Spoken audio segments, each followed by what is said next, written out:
জুলাই গণঅভ্যুত্থানে প্রথম শহীদ বেগম রোকেয়া বিশ্ববিদ্যালয়ের ইংরেজি বিভাগের শিক্ষার্থী আবু সাঈদ হত্যার ঘটনায় মানবতাবিরোধী অপরাধের মামলায় এএসআই আমির হোসেন ও কনস্টেবল সুজন চন্দ্র রায়ের মৃত্যুদণ্ড দিয়েছে আদালত।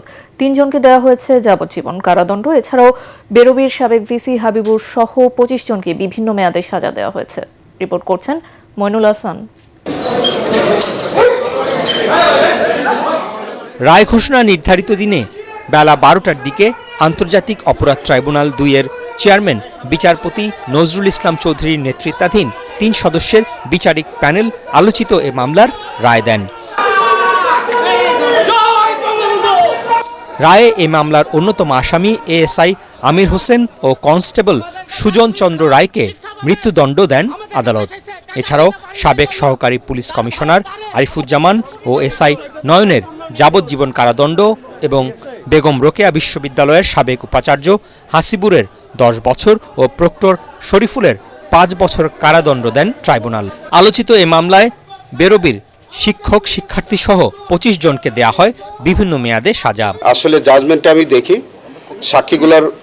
সাক্ষীগুলো আমি পর্যালোচনা করে দেখি, যদি মনে হয় যে আমার তো মনে হয় যে আমরা প্রমাণ করতে বোধহয় সক্ষম হয়েছে। এখন সেন্টেন্স দেওয়ার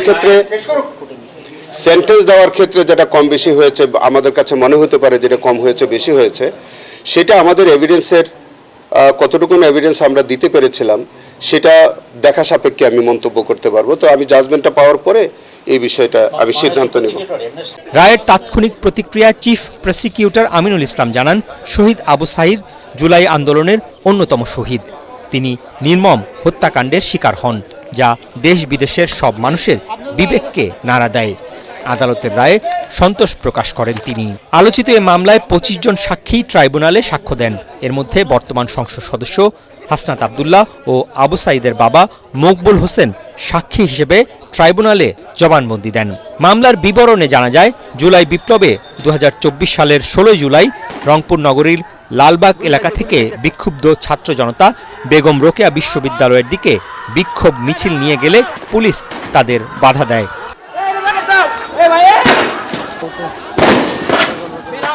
এক পর্যায়ে পুলিশের গুলির সামনে বুক চিতিয়ে থাকা নিরস্ত্র আবু সাঈদের উপর গুলি চালায় আইনশৃঙ্খলা বাহিনী।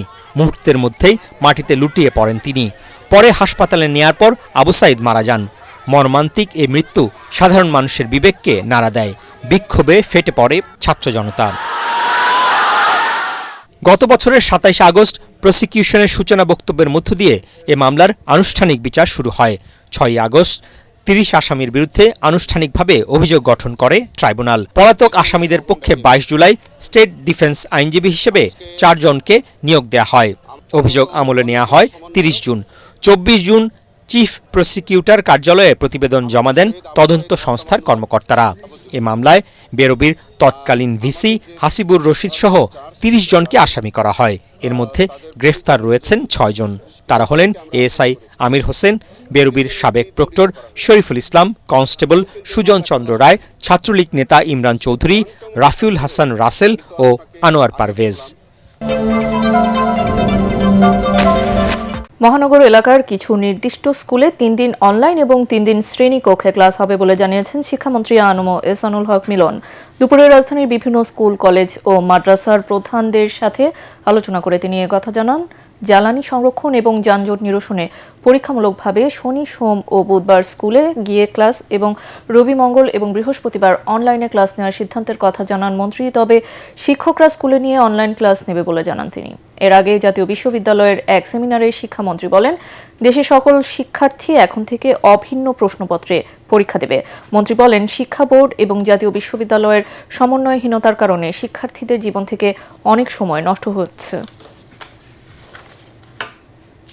আমরা শনিবার থেকে ক্লাস শুরু হলো, ফিজিক্যালি ক্লাসে আসবে শনিবার, ক্লিয়ার?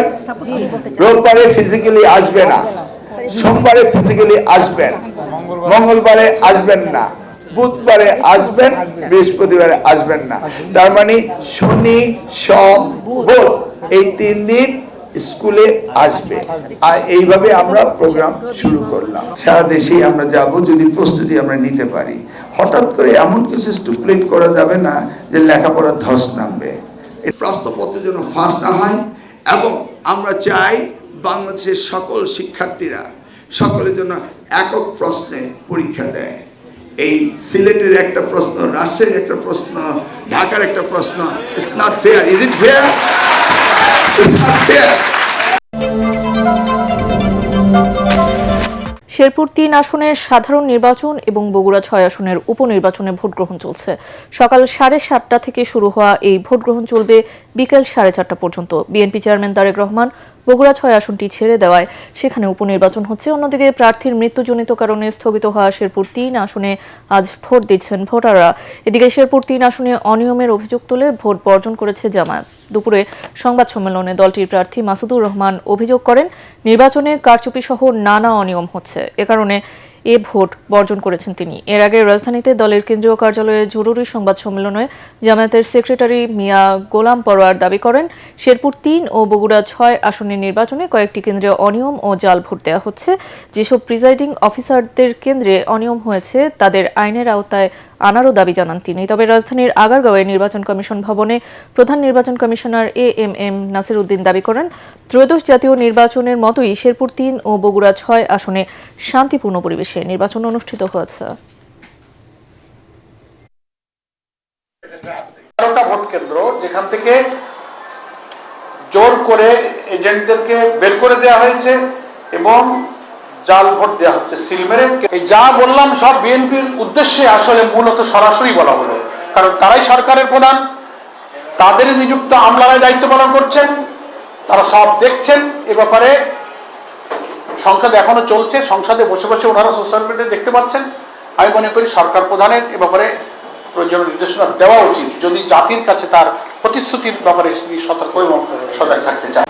আমাদের ত্রয়োদশ জাতীয় নির্বাচন যেমন সুন্দরভাবে সম্পন্ন হয়েছে, আপনারা দেখেছেন, সারা দেশবাসী দেখেছে, বিশ্ববাসী দেখেছে, এইটাও যাতে অন্তত ওর চাইতে ভালো চাওয়া যাতে খারাপ না হয়, এইটা আমরা জোর দিয়েছি। এবং ইনশাল্লাহ একদম সুন্দরভাবে একদম স্মুথলি এই ইলেকশনটা যাতে হয়, সব ধরনের অ্যারেঞ্জমেন্ট আমরা নিয়েছি। বিরোধী দলের চরম আপত্তির মুখে জাতীয় সংসদে পাশ হলো মানবাধিকার কমিশন, সুপ্রিম কোর্টের জন্য পৃথক সচিবালয় প্রতিষ্ঠা রহিতকরণ এবং সুপ্রিম কোর্টের বিচারক নিয়োগ রহিতকরণ বিল 2026। পাশের জন্য আনা অন্তর্বর্তী সরকারের 133টি অধ্যাদেশের মধ্যে এই 3 বিল সহ মোট 20টি বিল নিয়ে সংসদীয় কমিটির দেয়া প্রতিবেদনে আপত্তি জানিয়েছিল বিরোধী দল। তবে আইনমন্ত্রী মোহাম্মদ আসাদুজ্জামান এসব বিল প্রসঙ্গে সংসদকে জানান, সংবিধান সংশোধনের জন্য প্রস্তাবিত কমিটিতে আলোচনার মাধ্যমে এসব আপত্তির সুরাহা করা হবে। ইনকিলাব মঞ্চের আহ্বায়ক শরীফ ওসমান বিন হাদি হত্যা মামলার প্রধান আসামি ফয়সাল করিম মাসুদকে রাজধানীর আদাবর থানার অস্ত্র আইনের মামলায় 10 বছরের সশ্রম কারাদণ্ড দিয়েছে আদালত। ঢাকার অতিরিক্ত মহানগর দায়রা জজ মাহমুদুল মহসিন এ মামলার ঘোষণা করেন। আসামি পলাতক থাকায় তার বিরুদ্ধে সাজা পরোয়ানা সহ গ্রেফতারি পরোয়ানা জারি করা হয়েছে। 2024 সালের 7 নভেম্বর আদাবরের বায়তুল আমান হাউজিং সোসাইটির একটি ফ্ল্যাটে অভিযান চালায় র্যাব 2। পালানোর সময় সেখানে ধরা পড়েন ফয়সাল করিম। ওই সময় তার বাসায় তল্লাশি চালিয়ে 4 রাউন্ড গুলি সহ একটি বিদেশি পিস্তল উদ্ধার করে র্যাব। আদাবর থানার এজাহারে বলা হয়, ফয়সাল কবির এলাকার অস্ত্রধারী সন্ত্রাসী, চাঁদাবাজ, জমি দখল সহ মাদক কেনাবেচার হোতা।